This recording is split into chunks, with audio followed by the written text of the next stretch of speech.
My name is Margaret Chen, and I'm 63 years old. For most of my life, I believed that being a good daughter meant saying yes to everything. It meant swallowing your pride, opening your wallet, and never asking questions. It meant loving someone even when they made you feel small. My mother, Linda, is 87 now. She lives in the same house where I grew up. A modest two-story colonial in a quiet suburb of Philadelphia. The house has good bones, as they say, but it needed work. The roof leaked during heavy rains. The furnace coughed and wheezed through winters. The front porch sagged on one side like a tired old man. For the past 15 years, since my father passed away, I've been taking care of things. Not just the house, but everything. Her medical bills, her property taxes, her car insurance, her credit card statements that came month after month, filled with purchases from home shopping networks and online boutiques. I never minded, not really. She was my mother. She raised me. She sacrificed for me when I was young. This was simply my turn to give back. But somewhere along the way, something shifted. The gratitude disappeared. The requests became demands. And I became not a daughter, but a bank account with a familiar face. I should have seen it coming. Maybe I did see it, but I was too afraid to acknowledge what was right in front of me. It all came crashing down 3 weeks ago, on a Tuesday evening in October. I had just gotten home from my job at the public library where I work as a senior librarian. My feet ached from being on them all day, reshelving books and helping patrons navigate the computer system. I made myself a simple dinner, leftover chicken soup and a slice of bread, and settled into my favorite chair by the window. That's when my phone buzzed with a text message from my mother. I need $8,000 by Friday. Don't ask why. Just send it. I stared at the message for a long moment. $8,000 by Friday. No explanation, no please. Just a command sent as casually as someone might order a pizza. My hands trembled slightly as I typed back. Mom, that's a lot of money. What do you need it for? The response came quickly. That's none of your business. I'm your mother. You owe me this. I felt something twist in my chest. A familiar feeling, one I'd been carrying for years but never quite had a name for. It was the feeling of being used, of being valued only for what I could provide. I took a deep breath and typed carefully. Mom, I've sent you over $40,000 in the past 2 years alone. I need to understand what this is for before I can help. What came next still makes my heart hurt to remember. You're just jealous and broke. You've always been jealous of me, of my life, of my friends. You're a miserable librarian who never amounted to anything. I should have had a successful daughter, not whatever you turned out to be. I read the message 3 times. Then I set my phone down and walked to the kitchen. I poured myself a glass of water with shaking hands. I drank it slowly, trying to steady my breathing. For 63 years, I had tried to be enough. I had tried to earn her love, her approval, her basic human kindness. I had given her money, time, energy, pieces of my own peace of mind. And this is what I was to her. A disappointment, a failure, someone to be insulted when I dared to ask a simple question. I picked up my phone again and opened my banking app. My mother had access to 3 of my accounts. I had given her that access years ago, during a health scare when I thought it would be helpful for her to be able to handle things if something happened to me. She was listed as a joint account holder with full privileges. Over the past 5 years, she had withdrawn money freely. Sometimes with a text message asking first, often without any notice at all. I would check my balance and find $500 gone, $1,000, $2,000. When I asked, she would say it was for emergencies or for things she needed. I always accepted this because questioning her felt like betrayal. But now, sitting in my quiet apartment with those cruel words burning on my phone screen, I realized something. This wasn't about helping my mother through hard times. This was about control. This was about her believing she was entitled to everything I had simply because she had given birth to me. I made a decision. My fingers moved across the screen, navigating to account settings. One by one, I removed her access. Checking account, frozen. Savings account, frozen. Money market account, frozen. It took less than 5 minutes to lock down everything. Then I sent her a single message. The accounts are frozen. When you're ready to speak to me with respect, we can talk. I turned off my phone and went to bed. I didn't sleep well that night. I kept expecting to feel guilty, to second-guess myself, to rush to undo what I had done. But underneath the anxiety and the old familiar fear of my mother's anger, there was something else, something I hadn't felt in a very long time. Relief. The next morning I turned my phone back on. There were 17 missed calls from my mother. 14 text messages. Most of them were variations of the same theme. How dare I? Who did I think I was? She was my mother and I had no right. Not one of them was an apology. Not one of them acknowledged what she had said to me. I didn't respond. Instead, I got ready for work, made my coffee, and headed to the library. At work, I tried to focus on my tasks.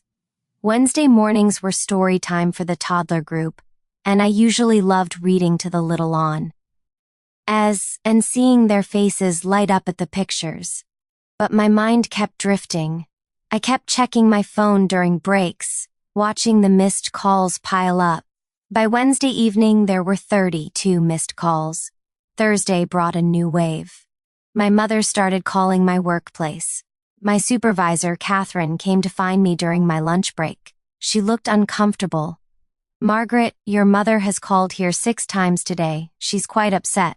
She says there's a family emergency and she needs to reach you immediately." I felt my face flush with embarrassment. "I'm so sorry, Catherine. There's no emergency. We're having a disagreement and I've been screening her calls. I'll speak with her soon." Catherine nodded, her expression sympathetic. She was close to my age and had dealt with her own difficult parent before he passed away last year. "Take care of yourself, Margaret. Whatever you're going through, you have my support." Her kindness made my eyes sting with unexpected tears. Thursday night, I sat down and counted. 58 missed calls, 27 text messages, 3 voicemails I couldn't bring myself to listen to. Still no apology. Still no recognition that maybe, just maybe, she had hurt me. Friday was my mother's 87th birthday. I had originally planned to take her to dinner at her favorite restaurant, an Italian place she loved for their osso buco. I had made the reservation weeks ago. I had bought her a gift, a beautiful cashmere cardigan in her favorite shade of blue, but I didn't go. I couldn't. Not after what she had said. Not without some acknowledgement that I was more than just a source of money. The calls intensified. By Friday evening, I had 74 missed calls from my mother's number. Then something changed. Saturday morning, my phone rang from a number I didn't recognize. I almost didn't answer, but something made me pick up. Hell. "Oh, is this Margaret Chen?" The voice was female, older, unfamiliar. "Yes, this is she. My name is Dorothy Brennan. I'm your mother's neighbor. She asked me to call you because you're not answering her calls." I closed my eyes. "I see. She's very upset, dear. She's been crying for 2 days. She says you've stolen all her money and abandoned her on her birthday. I'm calling because I'm worried about her. She seems quite distressed." I felt anger flare in my chest. Of course my mother would paint herself as the victim. Of course she would manipulate her neighbors into fighting her battles. "Mrs. Brennan, I appreciate your concern, but I haven't stolen anything from my mother. Those were my accounts, with my money that I earned from my job. I removed her access to them because we're having a disagreement. I haven't abandoned her.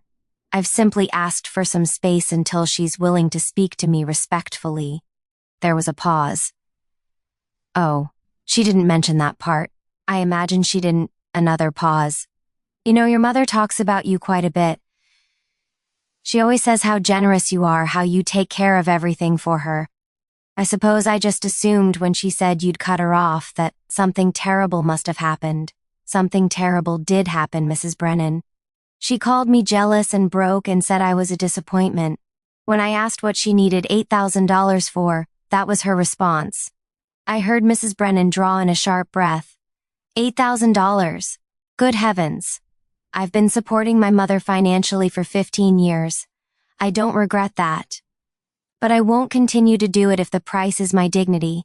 I understand, dear. I'm sorry I bothered you. And for what it's worth, from one older woman to another, good for you. It takes courage to set boundaries, especially with family. After we hung up, I felt something shift inside me. Mrs. Brennan's validation, her understanding, it mattered more than I expected. The calls kept coming. By Saturday evening, I was at 85 missed calls. Sunday brought a surprise.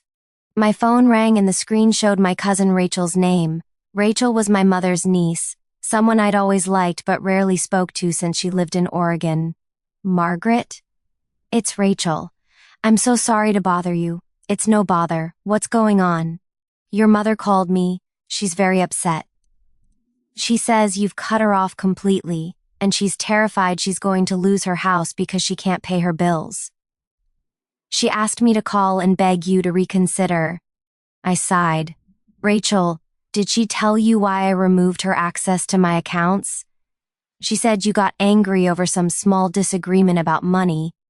That's not exactly accurate. I told Rachel the whole story. The text message demanding $8,000. My reasonable question about what it was for. My mother's cruel response. The decision to protect my own financial boundaries. Rachel was quiet for a long moment. Oh, Margaret. I had no idea. Aunt Linda made it sound like you just snapped out of nowhere. I'm 63 years old, Rachel. I've supported my mother financially and emotionally for 15 years. I don't think asking for basic respect is unreasonable. No, it's not. It's not unreasonable at all. I'm sorry she put me in the middle of this. And I'm sorry for what she said to you. That was cruel. Thank you for saying that. For what it's worth, Margaret. My mother dealt with something similar with Grandma before she passed. Some parents see their children as extensions of themselves, rather than separate people. It's painful, but setting boundaries is the healthiest thing you can do. After we hung up, I realized the count was now at 92 missed calls. 92 times my mother had tried to reach me. Not once to apologize.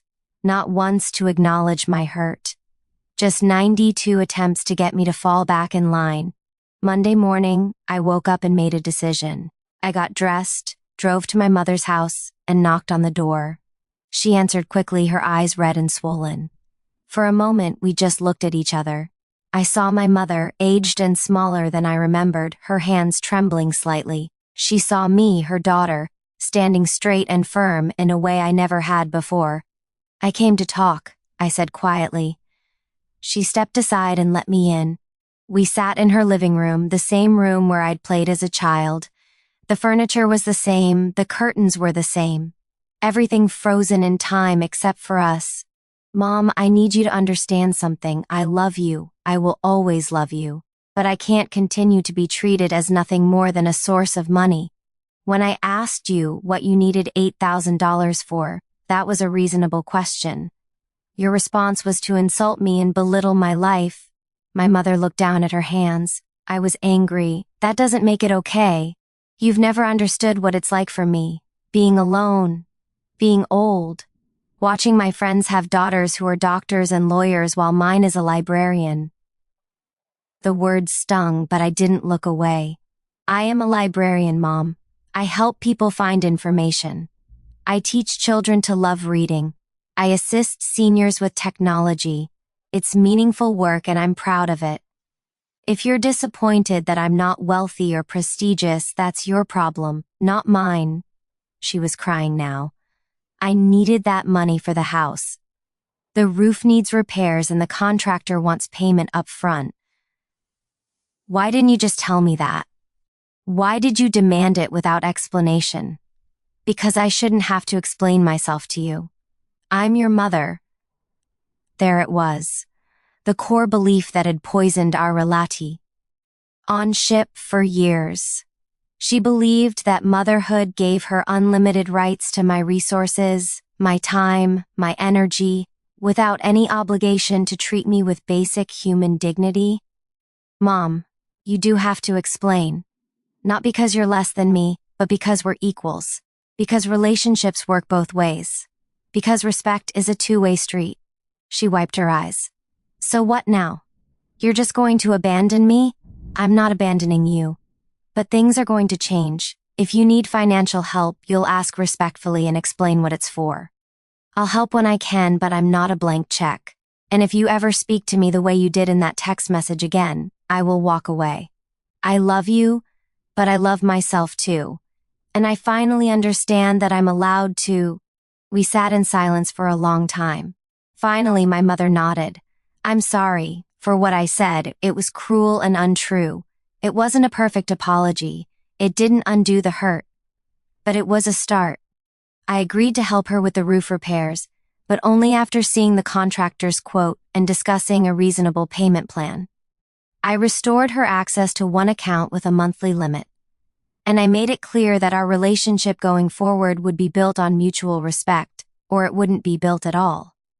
In the weeks that followed, things were different.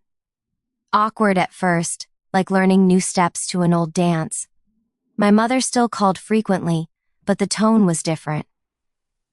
She asked about my day. She thanked me when I helped her. She even apologized once, unprompted, for taking me for granted. It wasn't perfect. Old patterns don't disappear overnight. But it was better. And more importantly, I was better. I was standing up for myself. I was setting boundaries. I was finally learning that loving someone doesn't mean losing yourself. I'm 63 years old. I work in a library. I live in a small apartment. I'm not wealthy or famous or particularly remarkable by the world's standards. But I'm learning, finally, to value myself. To understand that I'm worthy of respect. To know that being a good daughter doesn't mean accepting abuse. Those 92 missed calls taught me something important. Sometimes the most loving thing you can do for yourself and for others is to stop accepting unacceptable behavior. Sometimes you have to be willing to walk away, even when it hurts, even when it's scary, even when the person you're walking away from is your own mother. Because love should never come with the condition that you make yourself small. Love should never require you to sacrifice your dignity. And family should never be a reason to accept cruelty. I visit my mother every Sunday now. We have lunch together. We talk about small things, comfortable things. The relationship isn't what I once hoped it would be, but it's honest. And sometimes honesty is better than the beautiful lie we tell ourselves about unconditional family loyalty. I'm 63 years old and I'm finally learning to be free. If this story touched your heart or reminded you of your own journey with family boundaries, please take a moment to like this video, share it with someone who might need to hear it, and subscribe to our channel for more stories about life, love, and the courage to stand up for ourselves. Leave a comment below, telling us about your own experiences with family boundaries. Your story might be exactly what someone else needs to hear today. Thank you for listening.